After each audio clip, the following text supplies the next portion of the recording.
Ćao ljudi, šta ima? Evo vas opet u Gunbog Gamingu. Šta ću vam tako danas lepo pokazati? Pokazat ću vam kako ubaciti podmornicu iz GTA 5 u GTA San Andreas. Pa da počnemo, imat ćete link u deskripciji, skinete.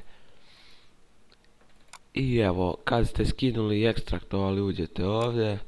I evo, tu je naskana podmornica, znači ovdje možete nađete kod u onoj pustinji, pa ovdje gdje je onaj, i tu vam je podmornica, možete nađete ovdje, vidite ovdje gdje je plaža, pa s ove strane, evo kao što vidite, dobro, sve ste pregledali,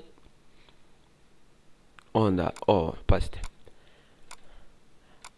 sačekajte trenutak, evo ovdje se nalazi to, da vam pokažem samo, sad, kad krenete da ubacite, jednostavno odete desni klik copy, GTA San Andreas gdje vam instaliran, odete i desni klik paste, yes.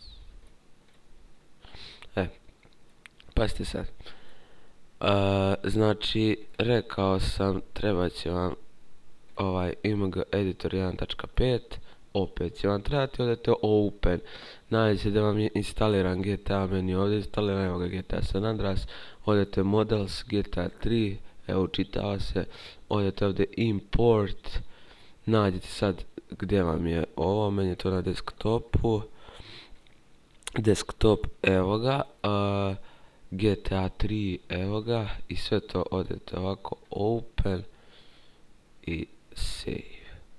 Sad vi možete dodati, ako hoćete da budete u ronilačkom modelu, jednostavno odete ovdje,